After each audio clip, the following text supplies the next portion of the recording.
Good morning, everybody. Good morning. Here we are. It's week 3 of Advent, cruising right along.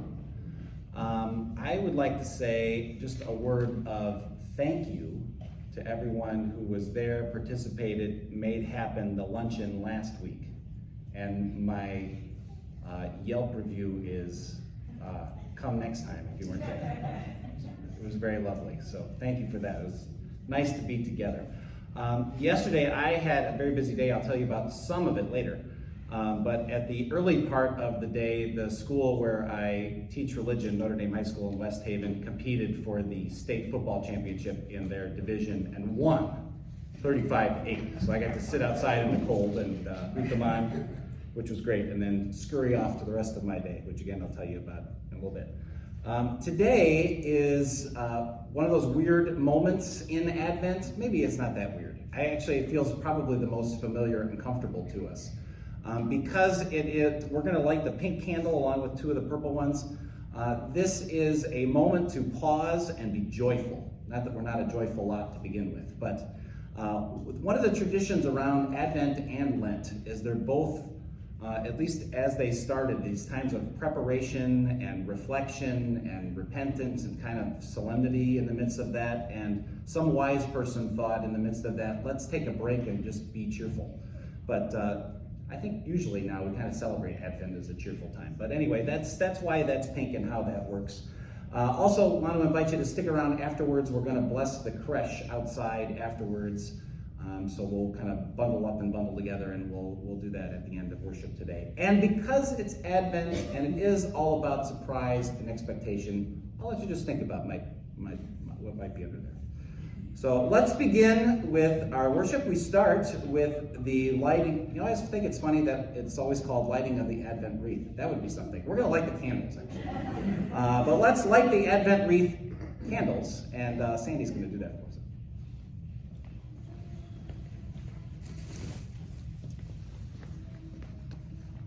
Okay, I need some help from some friends. You guys want to come on up? Help me out? Come on down. Awesome. What a cool hat. That's awesome. You've got a sparkly hat. That's nice too. And a sweater. Cool. Not so you come into our house. Ooh, that sounds fun. That's great. Okay, you may notice something a little odd, besides me, of course, here today. What do you see? A big bag, right? It's a big gold bag. What do you think is under it? You don't know? Anybody from the crowd? The cast of thousands? Any guesses? Chicken. It is not a chicken. Although can you imagine if I kept the chicken quiet this whole time under there? That'd be awesome. That'd be really good. All right, you ready? Ready for the big reveal? Wait. Okay, here we go. It is da-da-da-da-da, the holiday cactus. So I named this cactus Pokie, because if you poke your finger, it hurts. Okay, so you gotta be careful around our holiday cactus. Here's the thing about a cactus. Where does it grow? In the desert. Do you know anything about a desert? Is it a wet place or a dry place? Dry. Is it a cold place or a hot place? It's a hot place, it's a dry place. Is there lots of things around, or is it kind of like, I don't know, not a whole lot? Not a whole lot. But a cactus, Pokie and his friends, can grow there. Isn't that cool? Now, last time I told you a little bit about getting ready and how I was going to decorate my tree at home. Yeah, I still haven't done that yet. Decorated the tree here too. I love it. That's great. We're going to do that. But you know what we are going to do? Yeah. You're going to help me decorate Pokie. That way I at least have something going on. So I have a couple of things. So let's just put them around. But you got to be careful. You'll be careful, right? Okay. So we've got a holiday garland. So you guys want to take that end over there? There you go. We have so many. You want to take this side? Oops. There we go. Let's wrap this around. Here, come around this way. Come this way. Oh, yeah, perfect. Oh, look at that. Pokie's going to be beautiful. Oh, yeah. Notice the high-quality pot Pokie lives in. Oh, let me tell you a story about Pokie. You want to know? You want to know where Pokie came from? Yeah. Pokie. My son used to live in Arizona, where there's a desert, and we thought maybe it would be fun to get his mom, a cactus for Christmas. So we drove with Pokie in the back seat the whole time. So let's put a little ribbon on. We do this. Ooh. That looks. Doesn't this look nice? You can tell why I haven't decorated at home yet. And all right, maybe we can all do this together. I don't have a star, and I don't have an angel, but I do have a Santa hat. So we'll let Pokie have a Santa hat. You guys want to take one side? There we go. All right. Be really careful. Beautiful. Oh, good job. Pokie is like Santa. Pokie is like Santa. That's right. Okay, so here's why we're doing this. You ready for the big reveal? Yeah. All right, so we heard from Isaiah, which was one of the wonderful readings we just heard, that when Jesus comes, when it's going to be Christmas, when we get to celebrate, because it's like the day of the Lord, it's going to be so exciting. It's like the desert is full of flowers. And 2 more weeks and then it's Christmas. I know, isn't that great? We don't have much longer to wait.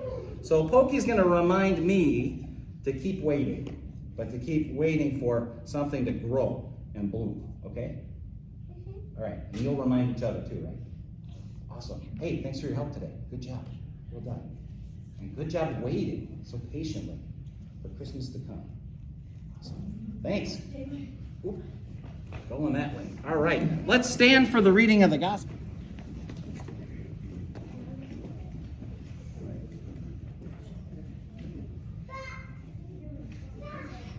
Pokie's looking good. All right.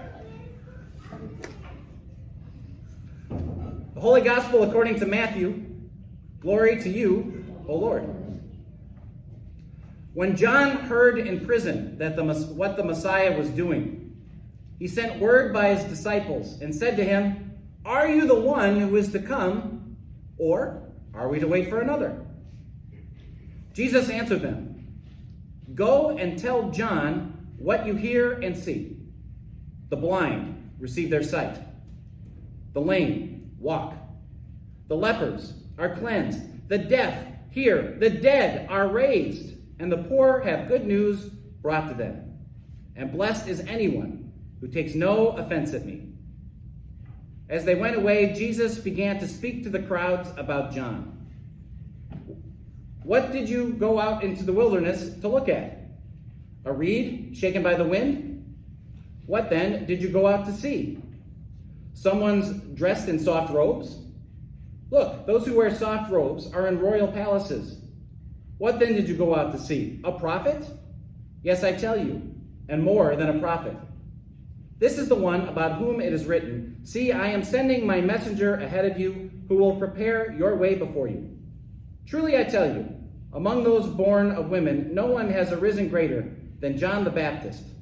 Yet the least in the kingdom of heaven is greater than he." This is the gospel of the Lord. Praise to you, O Christ. Please be seated.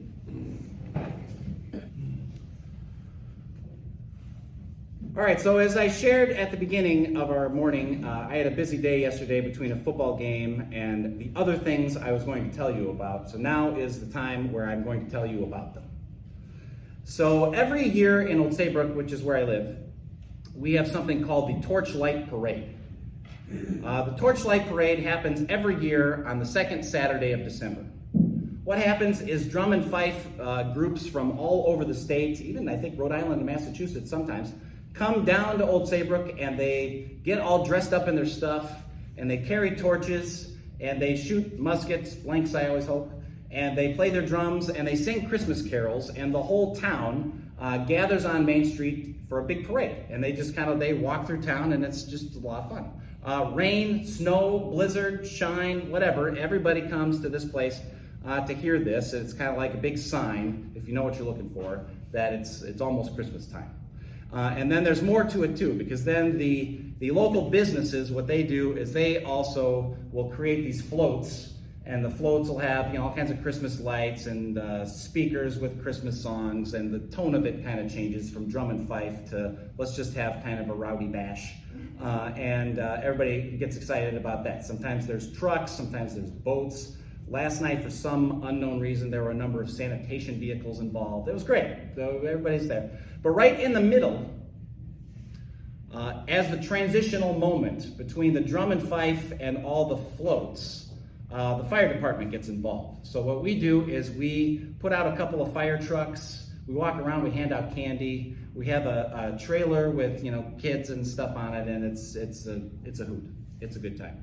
So yesterday, when I was coming back from the game, I was trying to make it back in time. I knew I would not make the party, but I did make it back in time for food, so that was good.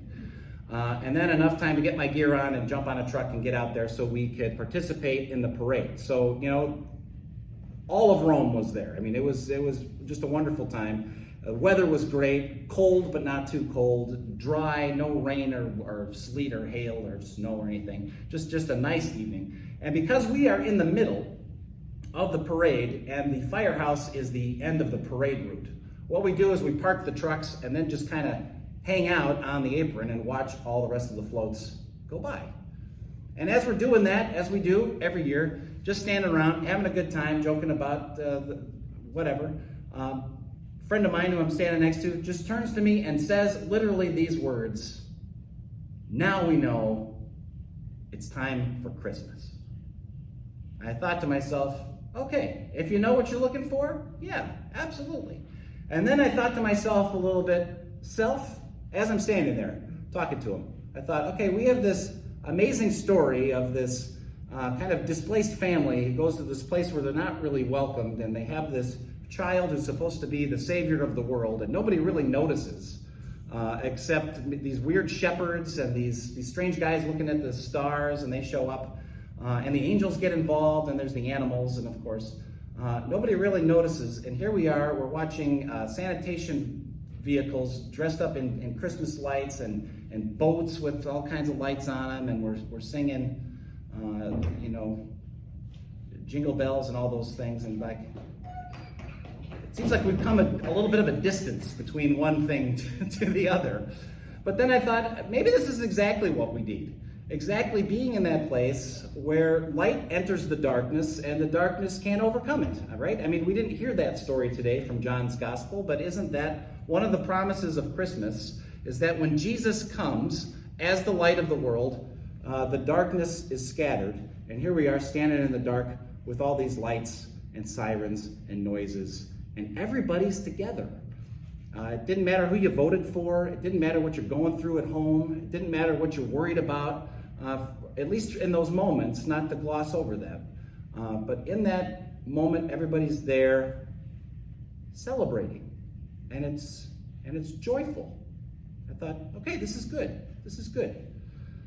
It reminded me of a couple of things. So years ago, I have a friend of mine who's a pastor in Alaska, and one of the communities he served a while ago, he's not there anymore, was a place called Shishmaref in Alaska. It's an island. It's actually our northernmost church. It's a native island, the people that live there. And years ago, probably like 150 years ago or so, these Norwegian missionaries went there and established a church, and somehow we're still in charge of it. And he was the pastor there for about 7 or 8 years, I think. And he would tell me every year what they do is at Christmas time, doesn't matter if you're part of the church or not, it's just kind of a whole community thing. The week between Christmas and New Year's, because it's the darkest time of the year anyway, but when you're in northern Alaska, like 25 miles from the Arctic Circle, it's pitch black all the time. They basically had a week-long party. And it started at Christmas Eve at the church, and everybody came, whether you're part of the church or not, because all of the elders in the community got Christmas presents for all the kids in the community, and it didn't matter who they were. Everybody just come. And so they all came, and they'd hear the story, and they'd sing the songs, and they'd do all the things we're looking forward to doing in a couple of weeks. And they'd hand out all the presents to the kids, and it was joyful. And if you knew what you're looking for, you would see this just kind of amazing thing happening. And then they'd have all these, fun events throughout the week. The whole idea was that it's so dark, it's so dreary, it's so cold, no one should be left alone. So let's get everybody together. 24 hours a day for a week. We'll have, goofy races and fun food and all these wacky events and make people laugh and be joyful, because that's what we're hoping for. And if you can see it, you know it when you see it, it's something good. And he raved about it every year. It kind of reminded me a little bit on a much, much, much, much, much, much smaller scale. I used to be the pastor over in New Canaan at a church called St. Michael's. And where that church is it's right on the town green. It's actually like across the street from the town green. The Congregational Church is on the town green. Big church, lots of members, lots of things. They're on that space. But what we used to do is coordinate Christmas Eve, so that when we were done, the town would set up this big wooden platform, and they'd get brass players to come. And then both churches would kind of empty out into this space. And again, everybody else came too. It didn't matter if you were at church or not. It didn't matter if you were of another faith or not. It didn't matter if you just were at home hanging out. Everybody came, and we'd sing Christmas carols, and of course, Silent Night and Joy of the World, all the hits. But we'd also sing, Jingle Bells and the Run, Run, Rudolph, and all those other ones. And for some reason, it ended with God Bless America. I'm not sure why, but everybody was having a good time. And our church would always bring like cookies and hot chocolate and all of that. And you're like, okay, there's something really good happening here. And if you know what you're looking for, you see it. It's there. It's there. So all these readings we have today, all four of them, they don't, at least to me, maybe I'm a little bit of a blockhead, but I don't see Christmas in them quite yet. Maybe you do. And if you do, please correct me, because I'm missing something. But the way the story starts, at least in the gospel, is John the Baptist, if you remember him. He was out in the wilderness, out proclaiming repentance and, turn back to God, and calling people broods of vipers and other nice things. And people were gathering around to see what it was about. And then we've skipped a lot. That was chapter 3. We read chapter 11 today. So some things have happened, including John's been thrown in prison. And Jesus has been out doing stuff. And so John is thinking to himself, I need to know, am I in the right vein here? Am I seeing the right things? Am I hearing about the right stories? What's going on with Jesus? So he sends a couple of his followers to go ask Jesus if he's really the one they're waiting for, or should they be waiting for somebody else?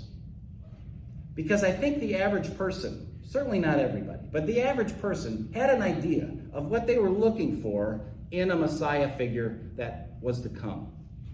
It was going to be somebody who would finally reestablish Israel as like a real country with like a real government and a military, and be a force to be reckoned with. Get some pride back in ourselves, and would get all those Romans and other empires who have been conquering us for centuries, out of here, and reestablish the temple and the covenant, and just be about who God called us to be, finally at long last. And if you're looking for that, and you're hearing stories about what Jesus is up to, you think to yourself, I don't know. Let's go check it out. So John sends those disciples. When we hear this, what we used as the psalm, what's often called the Magnificat, Mary's song. Now, we know what we're listening for, what we're looking for. When we hear that, and when we've even said the words ourselves, and we'll sing it at the end, we're talking about, salvation coming, and we see Mary as this incredible, faithful figure who helps bring, God into the world, and what a wonderful thing it is, and it topples the order of everything upside down. But if you're looking for somebody, to really, get them, maybe, toppling people from their thrones and sending the wealthy away and trying enacting some justice, it sounds like something else. But it kind of sounds good. And we know people were looking forward to this and had that because there were rebellions. There was violence. There was bloodshed. History tells us this. The Romans just nailed them. They decimated the temple and knocked it down.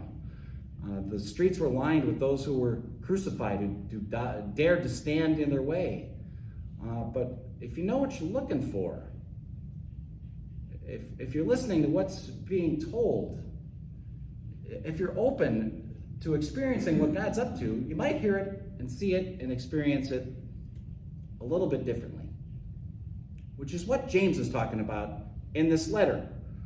They're on the other side of all of that death and violence and destruction. And what does he say to his congregants in that little church just trying to make it through the day is be patient. Hang in there. Stand watch. Be mindful. But not just to stand on the sideline and hope that maybe something happens. And also don't pick up arms and make it happen either. He's saying something else. He uses an image of growing crops. Get your fingernails dirty. Grow something. Plant some seeds. Do a little bit of weeding and watering and nurturing. Harvest the fruit when it comes in, when it's ready. Then you'll know. When you hear and see that, you'll know what's coming. So when John sends these guys to check out Jesus, what are they looking for? What are we looking for? And what does Jesus say? What Jesus does, first off, is he quotes Isaiah. A little piece of it from the middle of the first reading that we heard. That first reading is Pokie. It's about the desert. It's about the flowers blooming in the desert. It's about water springing forth and all kinds of life happening in a place that we thought was desolate and dead, too hot, too dry for anything to really grow or survive. So a year ago, I had the opportunity to go see my son in Arizona twice. Once while it was kind of the middle of the semester, and once right before I joined you, to move him home, because he wasn't going to go back for a second semester. And while we were there in Arizona, he wanted to show me the area.